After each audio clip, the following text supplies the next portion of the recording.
Hi everyone, good morning. It's so great to be here with you. I am CHISOM Sam Orji, and I believe that we are all ready for our journey today. I'll be sharing on practical ways to develop a reading culture, and it's my pleasure to be with us this morning. It's a beautiful Saturday morning in the city of Port Harcourt, Nigeria, in West Africa.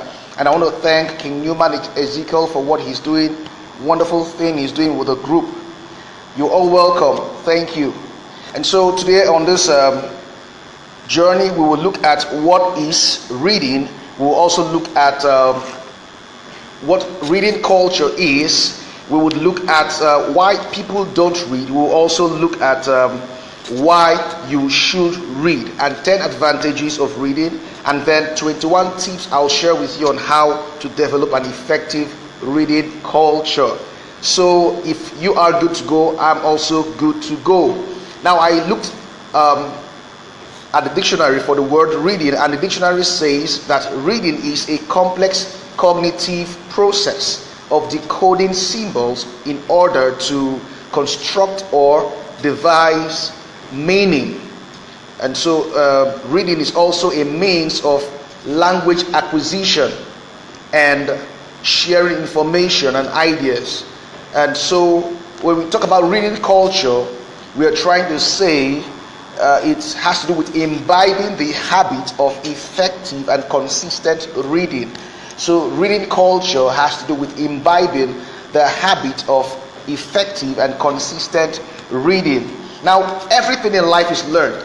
You learn how to stand, how to walk, how to talk, and also how to read. Everything in life is learned. And so reading or cultivating an effective and consistent reading habit can be learned. Now, effective reading or consistent reading is a skill, and it can be learned. And that's why we have this webinar on Facebook Live this morning, so we can learn the practical ways on how to develop an effective and consistent reading culture.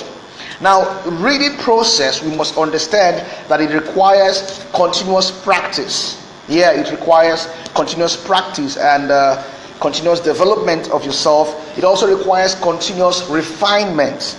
It requires creativity and critical analysis in order to read effectively. Now, the primary aim of reading, we must know, is to inform the mind.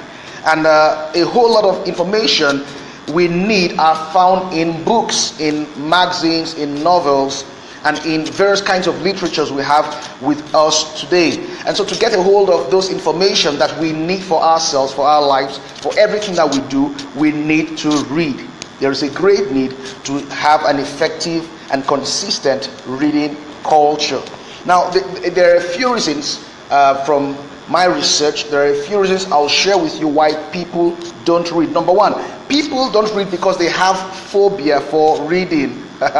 People don't read because they have phobia for reading. They fear to read. Number two, now a lot of people have low self-esteem that was caused by previous experiences. Now, you had an experience in the past. Maybe you failed one or two times when you were in school, as you studied in school, and then you were termed a failure. And so because of that, it caused low self-esteem for you. And because of that, you don't just see yourself as someone who can read. Some people don't read because of their lack of concentration. They are always distracted, carried away by one thing or the other, and so they don't read. Some people don't read just because they have hatred for books. In course of their lives, they developed hatred for books, and so they don't like books, they don't like magazines, they don't like anything that comes the mind. Now, some people don't read because they are insensitive to personal development and personal transformation. Some people don't read because they have the wrong narrative about them. Now, you hear someone say to a student, "You are dumb, you are dull," and stuff like that. And so because of those kinds of things that have created a narrative about themselves, they don't like to read. Now, some people don't read because they intentionally refuse to read. Now, this is the case of some people. They intentionally refuse to read. Now, some people don't also read because of poor time optimization. They don't know how to optimize the time that they have to be productive in life. Some people don't read because of laziness and procrastination, which is also indiscipline and inconsistency. They are always procrastinating. Okay, I'm going to read tomorrow. Tomorrow never comes. I'm going to read tomorrow. And they keep procrastinating. They are indisciplined and they are inconsistent. Now, some people also don't read because of the company they keep. Now, you must understand that your company will always influence your pace in life. And so, a lot of people don't read because of the kind of company that they keep. Now we're going to look at why you should read. Now you must understand that reading sharpens the mind, and reading directly affects your thinking, the way you think, and your thoughts become your reality. You must understand that your mind is only as sharp as the information that you feed it with. And so if you want your mind to be very sharp, then you must be critical about the information you feed your mind with. Now you should also read to learn. You need to read to learn. You need to read to know, and you need to read to grow. I will say that again. You need to read to learn. You need to read to know, and you need to read to grow. You need to read to be versatile.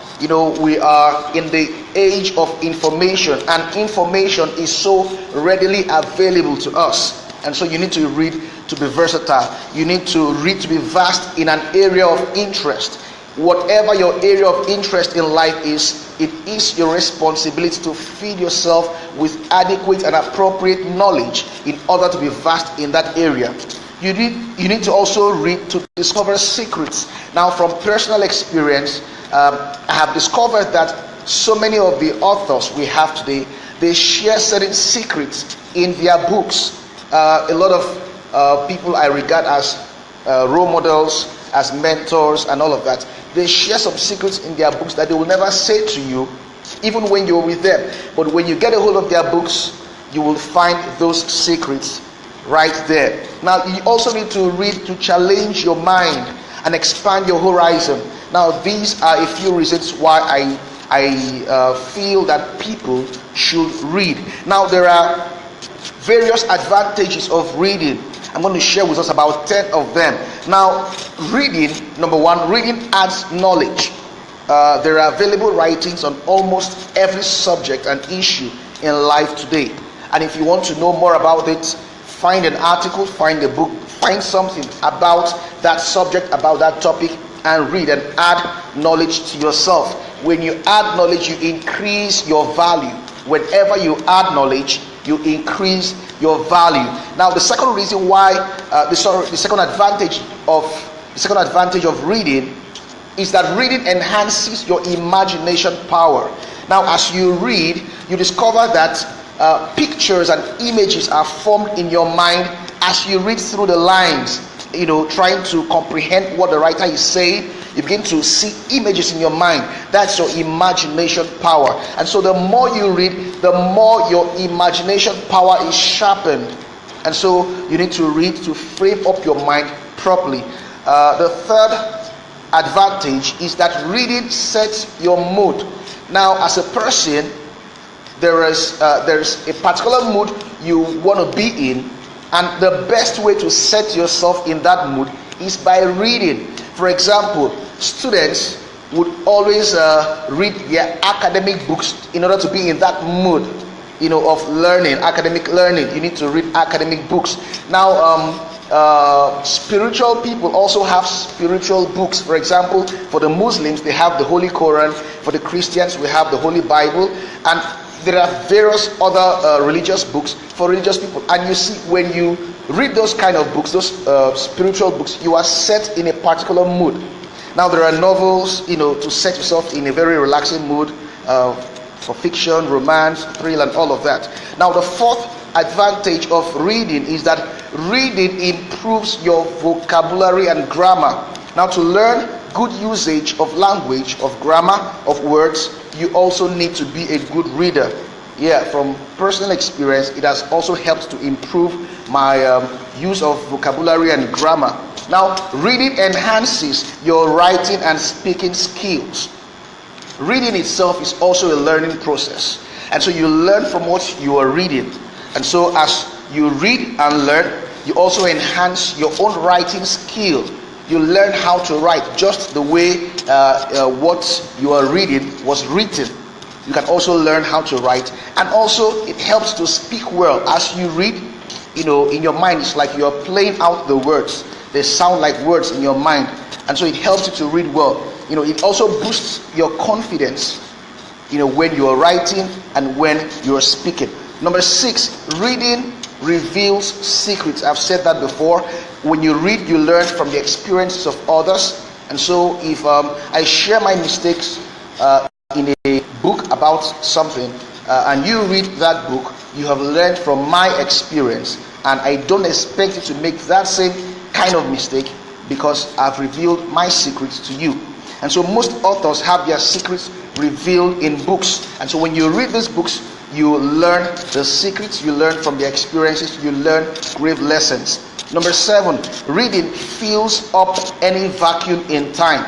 Now what I mean by that is that when you feel lonely as a person, when you're traveling, when you feel you are idle, now reading can always make up, so you don't lose the time that you have. And reading will always get your mind engaged instead of being idle. Like they say, the idle mind is the devil's workshop. And so reading will always fill up that vacuum.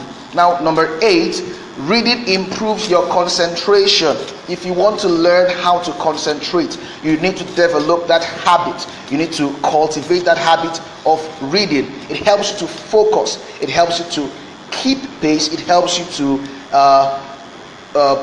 refocus your direction on what you have to do. So the more you read, the more you learn to concentrate. The more you read, the more you learn to comprehend. Number 9, reading increases motivation. Reading increases motivation. Now, you see, when you read something, especially in an area of interest, you get fired up. When you read something, especially in an area of interest, you realize that you have some more ideas, better ideas, newer ideas coming into your mind. Now that increases your motivation to act, to be, and to do. And reading has a way of keeping you disciplined. It has a way of keeping you disciplined. Number 10, reading enhances your mental health and reduces stress. Reading enhances your mental health and reduces stress. Now, after a very stressful day, one of the things you can do to ease up your mind, ease up yourself after the stress of work or whatever, is to find a book, pick up that book and read.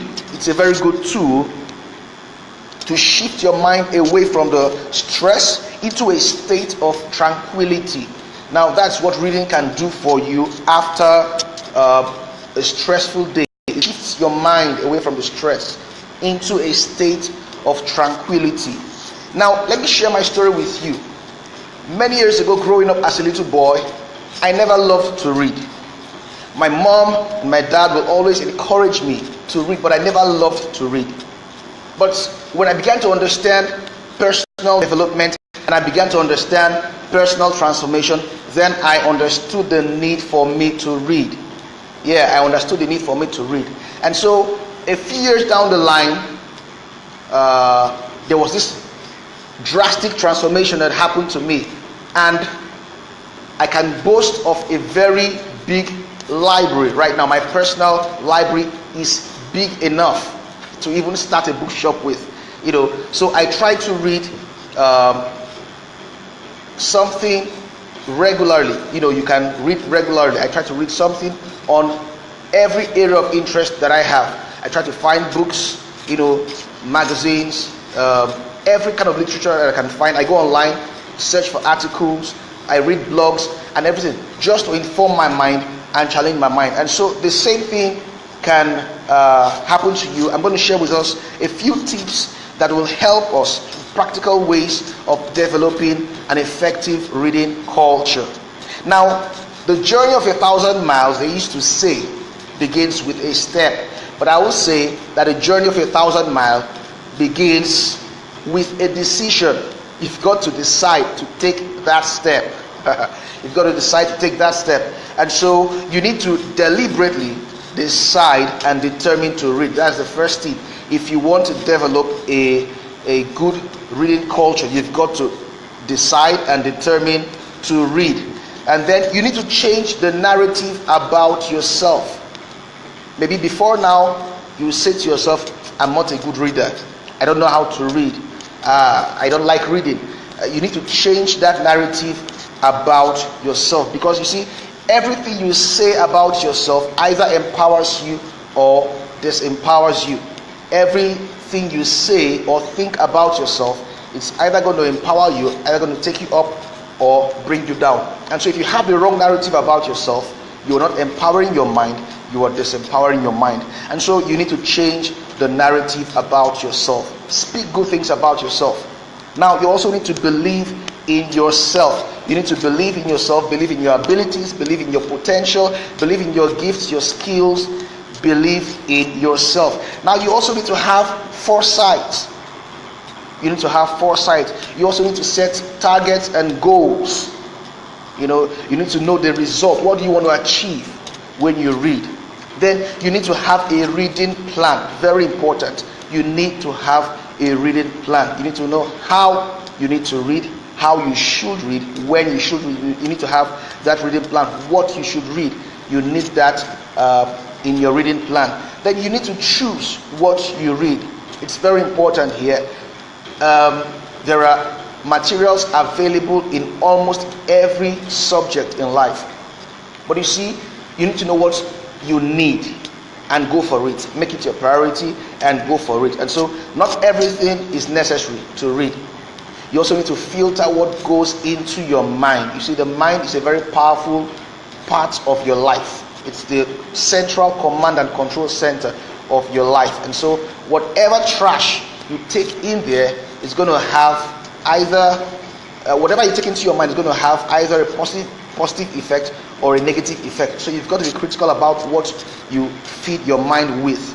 Now, when you want to start reading, I would advise you to start with small books. Start reading with small books. Don't be in a hurry to go for the voluminous books, because you see, when your reading becomes voluminous, especially when you've not mastered the art of reading, it could overwhelm you. And so start with little books, finish them, grow yourself, grow your ability to read until you have mastered the art and skill of reading, and you can handle voluminous books. Now, when you want to read, I will also advise you to always read the introduction of the book and the summary, especially when there is an introduction and summary. It's good to read it so you have an holistic idea of what the book is talking about. For me, I read the introduction, I read the summary, I also read about the author. And if there's a foreword of the book, I read all the stuff. So it gives me a perfect idea of what the book is saying and what the person has in mind. Then you need to have a reading pattern. How regular should you read? If you want to read every day, you should have that pattern. And you shouldn't fail or alter that pattern. When you want to develop that culture, a habit of reading, don't alter your reading pattern. You have to be consistent with it. And so some people read every day, some people read once in a week, some people read twice in a week, thrice in a week. Whatever pattern, you must have a pattern for your reading. And then you need to choose a time and place that is convenient. Now, you know yourself, you should know what works for you. Some people love to read at night when everywhere is quiet, no noise, no interference, no disturbance, and they settle down with their books and they read, and it works for them. While some people love to read when it's day, broad daylight, they love to read. Some people can't read for 1 hour, some people can read for 2 hours, whatever. You should know what works for you, and so set for yourself a place and a time that is convenient, that will enable you to read. Now, when reading, it's always very good to read along with your pen, your marker, and a notepad. Now, it helps your reading to be engaging, so you can write out a few things that you consider to be key insights you've gotten from your read. And you can always reread those summaries, after you've finished reading your book, you can go through those summaries. You could even meditate on the things, those insights that you've received from the book. Now, you also can have reading partners. Now, we used to do that a lot when we were in school. As undergraduates, we had reading partners. We go to read together. It's very good. When it's necessary, you need to have reading partners. Another thing that's very beneficial in building a good, effective, and consistent reading culture is to join a book club. Now, there are so many book clubs around. Just go online, Google, and find the book clubs around you. There are lots of them. They challenge and inspire you to read. Now, I know these days people don't always go to the libraries, but you can go to the library, find a library around you, where you have books. You can settle down in a very quiet environment, serene environment, and read the books that you have there. Now, there are also easy to read versions. These days, this is the day of information. Technology has helped us so much, and so we now have e-books, electronic books. We now have audio books, and so even if you can't read the hard cover books, you can get easy to read versions. We have the e-books. It's downloadable. There are lots of free e-books. There are also paid e-books. You also have audio books, where you can just listen to the same thing you would read on the book. It's same thing you read in the book, you can listen to it and gain the same insight. And so we can have all those kinds of easy to read versions to help us read better. Now, don't borrow books. When I learned about this, I just laughed. You see, because when you borrow books, most of the time when you borrow books, you end up not reading them. And from personal experience, it's just the truth. And so as much as you can, do yourself good to buy your own books. That's where you have a sense of responsibility that this is my book and I have to read it. And it also helps for you to build a personal library.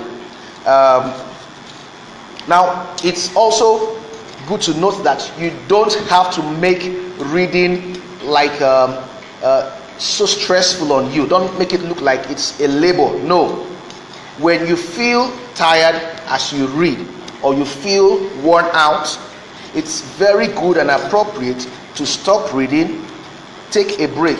Even when you're reading and you feel you've lost interest in what you're reading, it's also very good to stop reading and take a break and continue some other time. Now, you must read consistently, because consistency increases your capacity and enhances your mastery. And so if you want to master the art of reading, you want to master the skill of reading, then you must read consistently. Like I said, consistency increases your capacity and enhances your mastery. Then you need to discipline yourself to read effectively. You need to discipline yourself to read consistently. Now, one last thing before we close. You need to also celebrate yourself. After every successful book finish, you need to celebrate yourself. When you finish a book, doesn't matter how small or how big the book is, celebrate yourself. You could buy yourself a gift, you could buy yourself a drink, just do something to celebrate yourself, so you can feel fulfilled. Now, these are a few tips. There are so much, but we don't have all the time to share. And so these are a few tips that I believe that if we follow them to the letter, we can build a good, effective, and consistent reading culture with it. Now, just before we call it a quit, on this journey this morning, we've looked at what is reading. We've looked at what is a reading culture. We've looked at a few reasons. We looked at about 11 reasons why people don't read. And we also saw 6 reasons why you should read. We saw 10 advantages of reading, and then 21 tips I shared with you just now. 21 tips that will enable you build and develop a good, effective, and consistent reading culture. And so it's a fast-paced world today. Read well and learn well. It's a fast-paced world. Learn fast and learn well. It's a very fast-paced world we live in today. Think fast and think well. because it's a very fast-paced world we live in today. Memorize well and memorize very fast. It's a fast-paced world. You must become wholesomely fast and relevant to your world. Now, before I go, I want to challenge you. You see, the essence of knowledge is application. And so apply yourself diligently to everything we've talked about today, and you will develop and cultivate that good, effective, and consistent reading habit and culture. It's been a wonderful time sharing with you. I expect to see your comments. If you have questions, please put them in the comment box, and we would call it a quit now. Thank you so much for your time. Thank you, my brother King Newman Ezekiel. Thank you, every member of this wonderful group. Thank you, and God bless you.